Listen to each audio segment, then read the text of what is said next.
nuk mund mos e ndaja atot këtë reflektim. Të gabosh është njerëzore, ndërsa të mos kërkosh ndjesë kur gabon nuk është burrore. Krejt pa dashje, sot kam cënuar fëmijët autik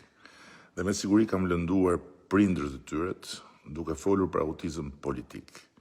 Shpreha që diku më kam mbetur në mendje sepse është përdorur shpesh edhe në literaturën politike, akademike, e më doli sot krejt pa dashje, por ja që u desh të gaboja, që pastaj të mësoja,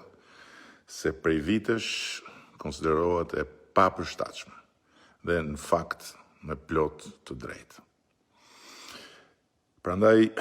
kërkoj ndjesë dhe u garantoj se kam jo respekt, po admirim për ta e për të gjithë prindrit e fëmijëve me aftësi të veçanta ose speciale, siç i quajmë, çka dhe më ka shtyr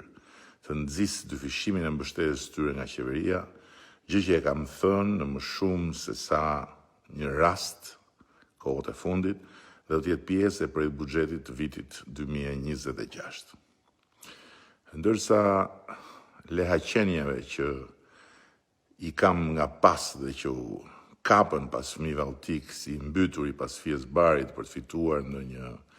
pikë në sytë atyre prindërve të nderuar, u jap fjalën se kjo do të jetë një motiv më shumë që ta shpenzoj çdo energji timen deri 11 maj që t'u japim mësimin më të merituar për të gjitha prapësitë e tyre të panumërta në kurrizë të këtij vendi dhe në kurrizë të këtij populli.